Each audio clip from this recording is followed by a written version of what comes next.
Berjumpa lagi saudara-saudara yang saya kasihi di dalam Tuhan. Kita kembali lagi pada kesempatan ini di hari Jumat ini tanggal 17 Juli. Nama menyambut dengan penyampaian pesan atau informasi berkaitan dengan perkembangan maupun dengan kegiatan ataupun apa yang akan kita lakukan bersama. Maka kami berkesempatan untuk menyampaikan pesan melalui video. Penyampaian pesan ini memang didasarkan pada bacaan dari Alkitab untuk sebagai pergumulan bersama kita sebagai gereja, karena Alkitab ini jadi landasan bagi kita untuk melakukan berbagai macam pekerjaan. Jadi pesan yang akan kami sampaikan itu bertolak dari situ, tidak dari adanya berbagai hal yang berkembang. Nah, untuk pembacaan kita sebagaimana yang sudah dijadwalkan pada hari Minggu nanti besok itu adalah dari Efesus pasal 6 ayat 10 sampai ayat yang ke-20. Jadi saya bacakan supaya jelas didengar. Ini perlengkapan rohani. Akhirnya hendaklah kamu kuat di dalam Tuhan, di dalam kekuatan kuasa-Nya. Kenakanlah seluruh perlengkapan senjata Allah, supaya kamu dapat bertahan melawan tipu muslihat iblis. Karena perjuangan kita bukanlah melawan darah dan daging, tetapi melawan pemerintah-pemerintah, melawan penguasa-penguasa, melawan penghulu-penghulu dunia yang gelap ini, melawan roh-roh jahat di udara. Sebab itu, ambillah seluruh perlengkapan senjata Allah supaya kamu dapat mengadakan perlawanan pada hari yang jahat itu dan tetap berdiri sesudah kamu menyelesaikan segala sesuatu. Jadi berdirilah tegak, berikat pinggangkan kebenaran, dan berbaju sirahkan keadilan. Kakimu berkasutkan kerelaan untuk memberitakan Injil damai sejahtera. Dalam segala keadaan pergunakanlah perisai iman, sebab dengan perisai itu kamu akan dapat menandalkan semua panah api dari si jahat. Dan terimalah ketopang keselamatan dan pedang roh, yaitu firman Allah. Dalam segala doa dan permohonan, berdoalah setiap waktu di dalam roh dan berjaga-jagalah di dalam doamu itu dengan permohonan yang tiada putus-putusnya untuk segala orang kudus. Juga untuk aku, supaya kepadaku jika aku membuka mulutku dikaruniakan perkataan yang benar, agar dengan keberanian aku memberitakan rahasia Injil yang kulayani sebagai utusan yang dipenjarakan. Berdoalah supaya dengan keberanian aku menyatakan sebagai seharusnya aku berbicara. Nah, itu bacaan dari surat Efesus pasal 6 ayat 1-10, surat yang ditulis oleh Rasul Paulus kepada jemaat di Efesus. Efesus ini sebuah kota berkembang, kalau kita sekarang bilang itu kota metropolitan, suatu kota pelabuhan. Semula sebagai sebuah kota pelabuhan, tapi kemudian karena pengaruh faktor alam dan lain sebagainya tidak lagi berfungsi sebagai kota pelabuhan, tapi sebagai kota metropolitan. Memang terjadi berbagai perjumpaan antar manusia dari berbagai daerah, berbagai bangsa yang berhimpun di kota metropolitan sebagai kota perdagangan. Dengan begitu maka terjadi juga perjumpaan berbagai agama, penyembahan berhala, pemujaan berhala, patung-patung dan lain-lain sebagainya. Berkembang juga berbagai macam pengajaran-pengajaran yang berbahaya bagi kehidupan umat Kristiani. Itulah sebabnya dalam pembacaan tadi kita bisa merasakan ada nuansa atau konteks bahaya yang sementara dihadapi. Karena itu tadi dikatakan kenakan perlengkapan rohani. Itu suatu keadaan yang memang sangat memprihatinkan.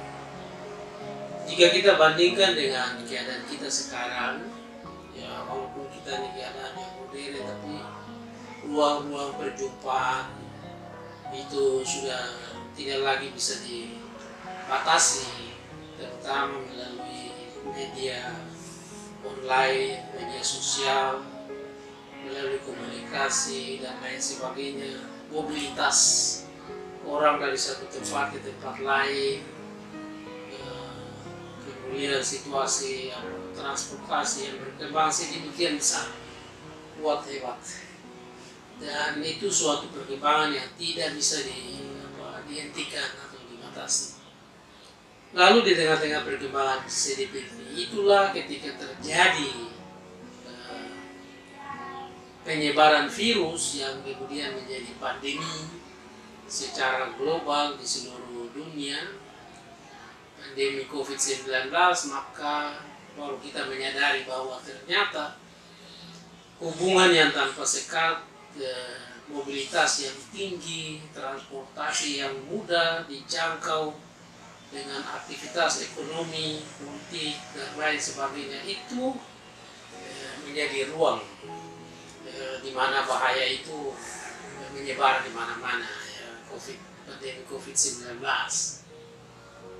Untuk kita di Indonesia saja sekarang jumlahnya sudah mencapai 81.668 hari kemarin. Jadi hari ini kalau lebih dari 1.500 berarti mencapai 38.000. Ya mungkin seperti itu yang akan terjadi, kita belum mendengar berita. Nah, di tengah-tengah situasi pandemi ekonomi dengan segala yang kita hadapi, pembatasan-pembatasan, kemudian penyesuaian dalam adaptasi kehidupan baru, berkembanglah suasana politik yang mulai bahkan sudah sedang hangat. Ya, kalau kita ikuti di Jakarta sana itu orang tidak yang berdemo, setiap masalah kecil selalu dipersoalkan, dibesar-besarkan, penolakan terhadap undang-undang dan lain-lain sebagainya. Itu dinamika yang sementara berlangsung. Dalam situasi kita di Papua, terus menghadapi pilkada serentak di beberapa wilayah. Nah, ini sudah mulai panas keadaan dan situasi, walaupun sebenarnya penetapan calon belum juga, sementara dalam proses dan lain-lain, tapi sudah dinamika berkembang. Sementara kegiatan tahun ajaran baru pendidikan sudah mulai berlangsung dan kita bisa ikuti apa yang, dan kita sendiri tidak tahu apa yang akan terjadi dengan anak-anak sekolah ini kelak.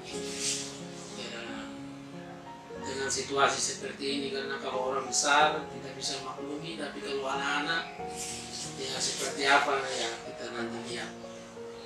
Jadi pada prinsipnya semua keadaan itu betul-betul menantang kita.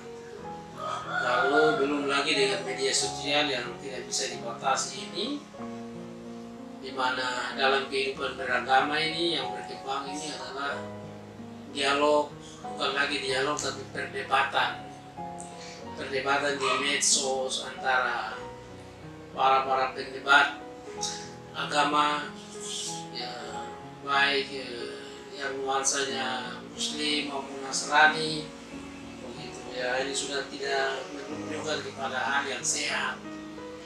Itu sudah menjurus kepada hal yang saling satu dengan yang lain. Ya. Ini keadaan-keadaan yang terjadi. Jadi gambaran dari Efesus tadi itu ya seperti kita di sini mungkin situasi saja beda, tetapi masalah itu seperti terjadi sedemikian. Nah, selain itu di media sosial juga berkembang iklim politik tadi yang penuh dengan nuansa-nuansa propaganda, hoax dan macam-macam itu. Tapi sekarang ada kecenderungan baru, yaitu kekristenan yang mulai berkiblat ke Timur Tengah atau ke Palestina, ke Israel.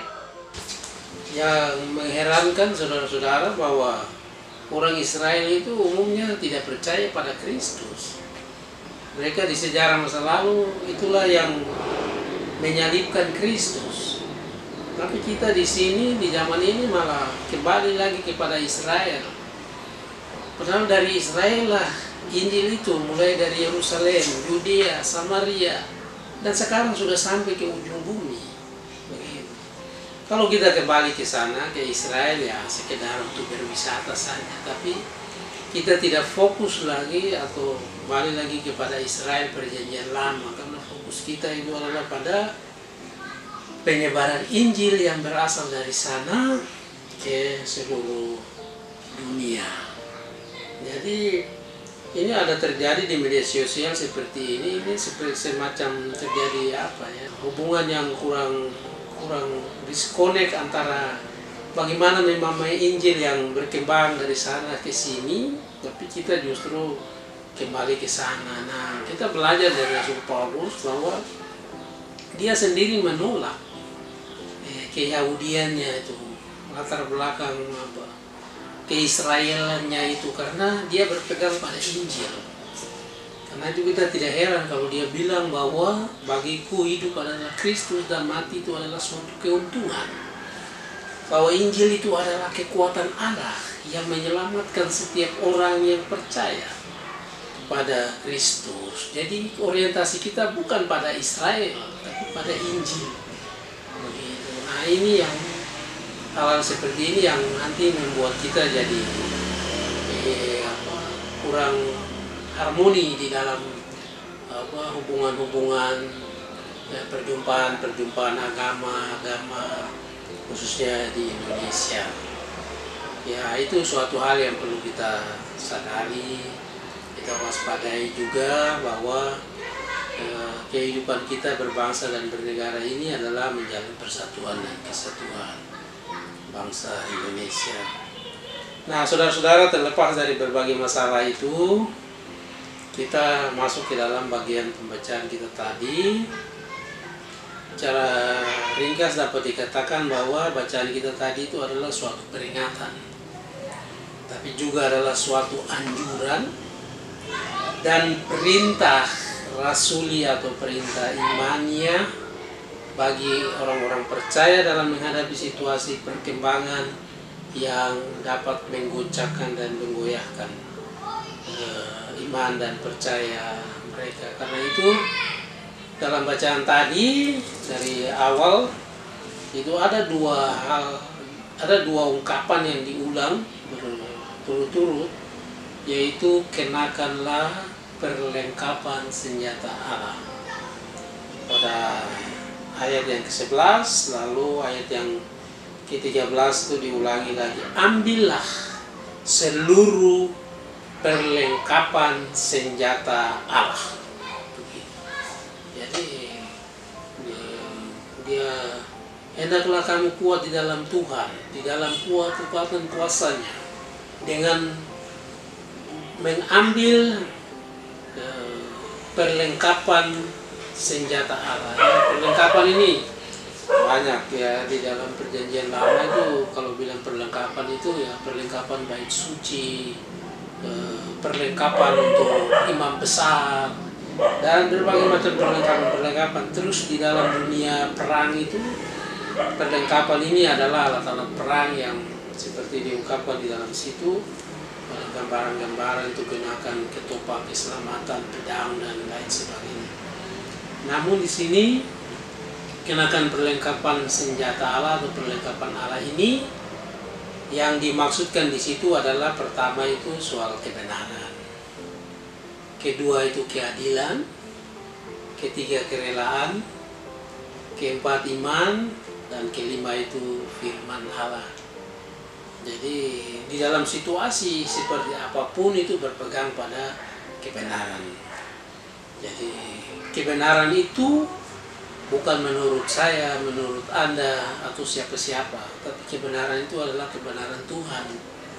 Yang kebenaran Tuhan itu kita temukan di dalam Alkitab. Jadi hal yang benar itu ialah berkata benar, berbuat benar, bersikap benar, berpikir benar. Jadi segala hal itu didasarkan pada yang benar. Itu yang kelengkapan senjata Allah untuk menghadapi dunia yang penuh dengan ketidakbenaran ini. Kalau soal keadilan adalah bagaimana perlakuan kita terhadap orang, begitu, terhadap masalah-masalah. Jadi kita tidak bisa menjustis orang satu demi satu dengan suatu hal yang sama, karena setiap orang beda, menghadapi masalah-masalah berbeda. Jadi kalau kita punya perlakuan kepada orang itu dengan ukuran yang sama, pada masalah-masalah yang berbeda itu sama dengan berlaku tidak adil. Begitu. Jadi ukuran keadilan ini adalah ukuran tentang bagaimana perlakuan kita terhadap sesama. Yang ketiga yaitu tentang kerelaan ini. Kerelaan ini di dalam dunia yang serba maju seperti ini, di mana transaksi, harga, jual, beli, dan lain-lain itu menjadi penting untuk perkembangan ekonomi dan lain sebagainya. Tapi kerelaan ini adalah hal yang sangat penting. Bukan rela dalam arti bagi-bagi uang, bagi-bagi harta, tidak.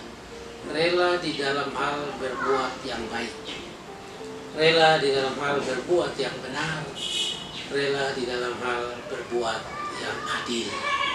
Jadi kalau sekarang kita dalam situasi pembatasan misalnya disuruh pakai masker, cuci tangan, jaga jarak, dan lain-lain yang sesuai protokol kesehatan itu, maka itu bukan dilihat sebagai perintah, tetapi itu lebih kepada sebuah kerelaan, keikhlasan kita untuk melakukan itu demi menjaga kehidupan bersama, merawat kehidupan bersama dari ancaman bahaya. Jadi kerelaan itu dipentingkan seperti hal seperti demikian. Kemudian iman, ya kita beriman ini menjadi tantangan juga bagi kita ini dalam menghadapi situasi pandemi ini. Tapi beriman itu kan beriman di dalam melihat kenyataan. Jadi bukan beriman mengabaikan kenyataan. Bahwa kenyataan sekarang itu pandemi adalah bahaya. Bukan soal bahwa pandemi itu benar atau tidak, pandemi itu bisnis kah atau apa, bukan pada masalah seperti itu, tapi masalahnya pada bahaya. Karena pandemi COVID-19 ini mengancam kehidupan kita bersama, terutama untuk kelompok-kelompok yang rentan, anak-anak, orang lanjut usia, orang-orang yang sakit bawaan, yang kalau kena ini keadaan akan menjadi parah, dan kalau bisa tertolong sembuh, tapi kalau tidak ya kita mengalami kesedihan. Lalu hal yang kelima yang penting itu adalah firman Allah. Jadi memahami firman Allah di dalam situasi dan konteks seperti yang kita hadapi sekarang ini, Alkitab secara diterlek, tetapi ada pesan-pesan di luar Alkitab, di luar dari konteks konteks kita berkhotbah, renungan firman dan lain-lain, tetapi pesan-pesan itu mencerminkan apa yang ada di pesan yang ada di dalam Alkitab. Misalnya soal menggunakan masker, ya itu kan menjaga keselamatan. Itu merupakan ciri dari firman Allah, itu menjaga keselamatan kita bersama. Jadi itulah mengenai kelengkapan senjata Allah yang kita gunakan untuk menghadapi situasi yang sementara ini kita hadapi. Jadi kalau ada hal yang tidak benar, tidak adil, ya dilawan dengan kebenaran dan keadilan. Nah, caranya bagaimana? Dengan hidup benar, hidup adil. Selanjutnya di dalam bagian itu juga menghimbau supaya kita rajin di dalam berdoa setiap waktu di dalam roh, berjaga-jaga di dalam doa dengan permohonan yang tiada putus-putusnya. Berdoa setiap waktu di dalam roh. Jadi bukan berdoa di dalam persekutuan, bukan berdoa di dalam bilik, bukan berdoa di dalam gedung gereja, bukan berdoa di dalam keadaan-keadaan di mana kita melakukan itu, tapi berdoa di dalam roh. Kalau di dalam roh itu doa yang seperti apa? Nah ini. Jadi firman Tuhan juga mengajarkan kepada kita bahwa kita berdoa dengan roh, dengan doa yang tidak terucapkan bersama dengan roh yang bersaksi bagi kita. Itu di dalam surat Roma. Di situ dikatakan bahwa berdoa dengan permohonan yang tiada putus-putusnya, itu berdoa seperti apa? Hari ini kita berdoa, minta makan dan minum. Besok berdoa, minta makan dan minum. Jadi seperti mengulang doa yang sama saja. Tetapi berdoa dengan tidak putusnya itu punya pengertian, ialah bahwa apa yang sudah kita doakan kemarin itu selesai untuk yang kemarin. Apa yang sudah kita doakan di pagi hari itu selesai di waktu pagi. Yang kita doakan lagi sekarang di siang itulah untuk yang sekarang di siang. Jadi berdoa seolah-olah kita belum pernah mengucapkannya. Jadi kita mengulang saja, tetapi mengulang itu lebih mengintensifkan iman kita, kesungguhan kita, ketekunan kita. Untuk terus kita berdoa, berjaga-jaga dengan permohonan-permohonan yang tiada putus-putusnya. Ya, berdoa yang tiada putus-putusnya ini yang ya di dalam kehidupan iman itu begitu. Jadi kita bukan mengulang-mengulang doa, begitu, tetapi kita mengulang apa yang memulai apa yang kita minta. Jadi seolah-olah bahwa kepada Tuhan itu ya doa yang kemarin itu belum kita ucapkan, belum dia jawab. Makanya kita mengulang terus. Itu yang dimaksudkan dengan berdoa setiap waktu dengan permohonan-permohonan yang tiada putus-putusnya. Jadi sepanjang napas kita hidup, ya berdoa di dalam. Saudara-saudara yang saya kasihi, di situ juga diminta untuk berdoa untuk orang-orang yang bekerja keras, ya, yang dimaksud itu Rasul Paulus yang bekerja keras supaya dia mempunyai keberanian untuk memberitakan Injil. Tapi karena dia sudah mengambil bagian dan sudah selesai di waktu yang lalu, maka doa kita yang sekarang adalah kita berdoa untuk orang-orang yang bekerja keras, agar mereka juga memiliki keberanian dalam menghadapi ancaman, menghadapi bahaya-bahaya, terutama mereka yang melayani di rumah sakit, ya, melayani orang banyak di dalam penerbangan, melayani orang di dalam transportasi laut, transportasi kapal.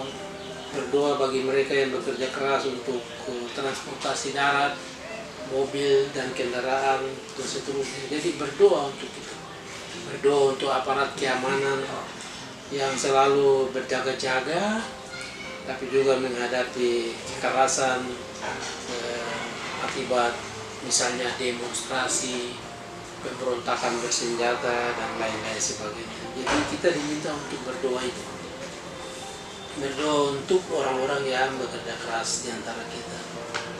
Nah, saudara-saudara yang saya kasihi, dengan semangat demikian untuk perlengkapan rohani ini, mari kita sama-sama dalam kehidupan kita bersama untuk menyikapi situasi dan kondisi yang berkembang yang tadi sudah disebutkan, situasi politik, kemudian ekonomi, situasi pembatasan karena COVID-19. Ya, kalau tidak ada hal lagi yang bisa kita buat, paling tidak kita bisa berdoa setiap waktu, berdoa dan berjaga-jaga dengan permohonan yang tiada putus-putusnya, berdoa untuk orang-orang yang bekerja keras. Nah, kita juga berdoa untuk kondisi kita di Papua menghadapi situasi pilkada serentak, kemudian berdoa juga untuk dinamika dalam rangka penentuan tentang kelanjutan dari dana otsus ini, di mana nanti situasi tahun 2000 akan berulang lagi, yaitu pertentangan antara kelompok yang ini dan kelompok yang itu. Nah, menyikapi hal pertentangan seperti ini antara ya kita pakai inisial M dan O ini, kita GPI Papua sudah sejak tahun 2000 itu menentukan sikap bahwa GPI Papua tidak berpihak kepada salah satu di antaranya, apakah merdeka atau otonomi, tapi GPI Papua akan berpihak pada panggilan dan pengutusannya untuk menjadi sebagai gembala, sebagai penjaga dan gembala bagi semua orang yang hidup di wilayah pelayanan GPI Papua, yaitu di tanah Papua. Nah, karena itu, menyikapi situasi yang berkembang, kami menghimbau kepada seluruh jemaat, khususnya saudara-saudara orang asli Papua dimanapun berada, untuk tidak terjebak dan membawa diri di dalam pertentangan-pertentangan. Ya, baik itu menyangkut dengan sikap terhadap otonomi khusus tadi, maupun pertentangan dalam hal pilihan politik menyangkut dengan pilkada. Begitu. Karena pilkada itu soal nanti pada tanggal 9 Desember itu di kotak suara. Setuju dengan siapa, coblos di situ. Itu inti dari pemilihan kepala daerah serentak. Bukan baku melawan di medsos, baku melawan di dalam forum-forum, bikin isu ini, isu itu. Tidak seperti itu. Itu bukan berpolitik yang sehat. Kalau mau mendukung, silakan mendukung, tetapi jangan menghina dan melecehkan yang lain. Tetapi sama-sama di dalam dinamika kebersamaan. Yang kedua, saudara-saudara, dalam rangka menyikapi situasi, maka kita sebagai gereja tidak bisa diam atau dibatasi dengan kondisi yang ada, tetapi bergiat di dalam pelayanan dengan membuat terobosan, inovasi, membuat kreativitas dalam pola dan model-model pelayanan yang menyentuh langsung kepada umat gereja ini. Jadi ya karena itu perlu dibangun diskusi-diskusi antar teman dengan para pelayan untuk bagaimana mengembangkan atau inovasi dalam pelayanan di tengah-tengah situasi gambaran yang sudah tadi.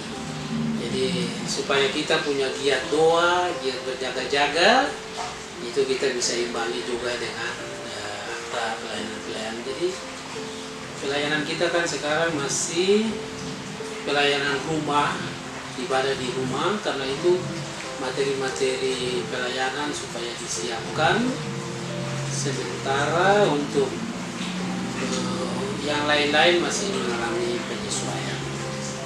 Hal yang ketiga, kita akan buat pengembangan adaptasi terhadap program-program ataupun kegiatan pelayanan. Jadi salah satu pola yang mungkin bisa dikembangkan yaitu dalam pelayanan ibadah minggu yang dibagi karena pembatasan, jadi ada pagi, ada siang atau ada malam.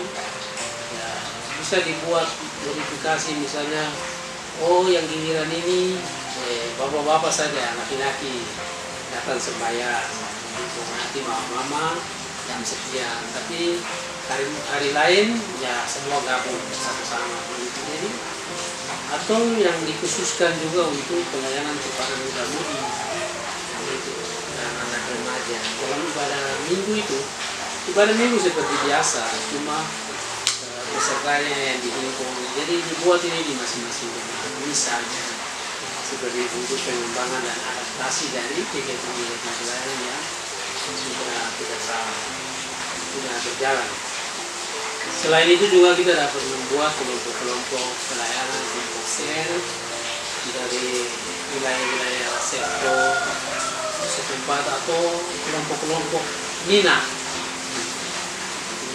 yang mungkin yang suka main gaple, yang suka musik, kemudian kelompok minat yang suka mancing dan lain-lain ya, seperti itu. Jadi kelompok-kelompok ini menjadi kelompok-kelompok yang tadi itu bergumul di dalam doa, saling menguatkan satu sama lain. Yang berikut yang keempat, ini informasi.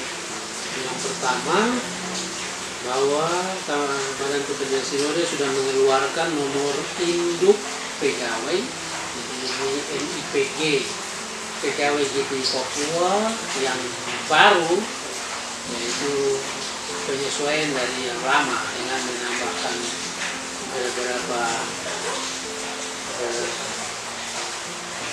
beberapa digit angka di situ, sehingga nomor ini mencerminkan tentang tanggal lahir, kemudian tentang tahun kemerdekaan misalnya, dan nomor dan lain-lain.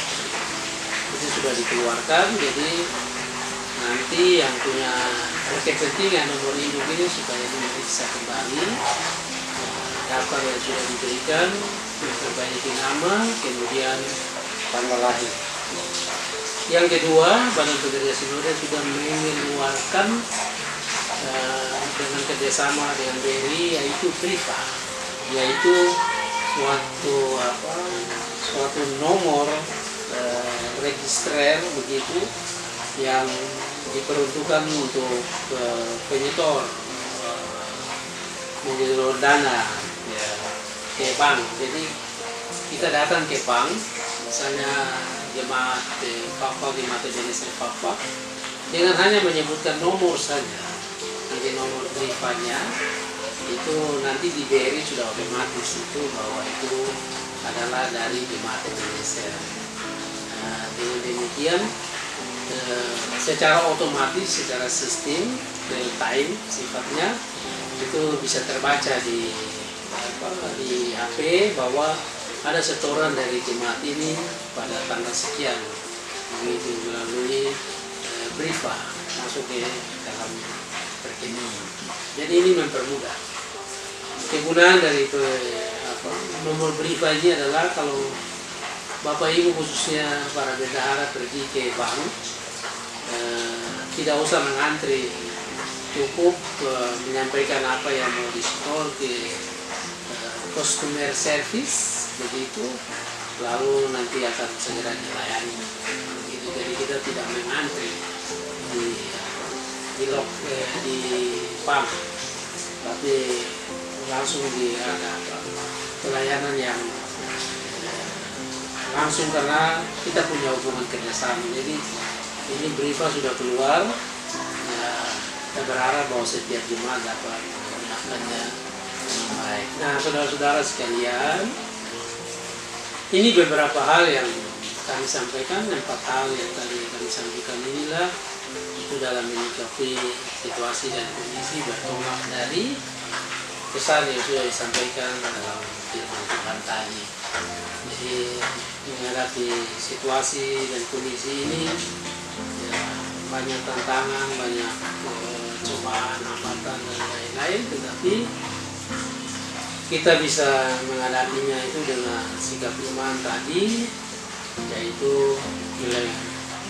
mengenakan kelengkapan senjata Allah yang meliputi tadi adalah kebenaran, keadilan, kerelaan, iman Allah, kemudian dengan sikap doa setiap waktu, berjaga-jaga dengan doa dalam doa dengan permohonan yang tiada putus-putusnya, berdoa untuk orang-orang yang bekerja keras bagi kehidupan bersama, dan lebih dari itu adalah kita bisa melakukan apa yang menjadi tugas tanggung jawab kita bersama. Ya, demikian yang bisa kami sampaikan pada kesempatan ini. Ya, kita bisa berdiskusi melalui forum media center ini dengan membagikan komentar pada forum yang tersedia untuk kita bisa berdiskusi ataupun menerima masukan untuk perbaikan-perbaikan dalam rangka meningkatkan kinerja dari media center. Jadi media center ini milik kita. Kalau semakin banyak kita mengikuti, menyukai, kemudian subscribe ke channel ini, itu bisa menolong kita untuk perkembangan ke depan. Nah, yang terakhir sebagai tambahan itu bahwa media center ini kita akan bentuk di dalam sebuah badan yang nanti akan bertugas untuk menghimpun sentralisasi database dari semua jemaat, tetapi juga dia mengelola informasi komunikasi yang sifatnya terbuka kepada publik, sedangkan yang database itu adalah tertutup untuk lingkungan kita sendiri. Jadi nanti media center ini akan mengelola data dengan menghimpun dari semua saluran-saluran komunikasi ataupun media yang sudah terbentuk di basis-basis seperti ini, terjadi interkoneksi sifatnya. Jadi ya, kita doakan bersama supaya itu bisa berlangsung dan menjadi bermanfaat bagi kita. Kira demikian penyampaian kami. Atas perhatian saudara-saudara kami sampaikan terima kasih. Tuhan senantiasa memberkati kita.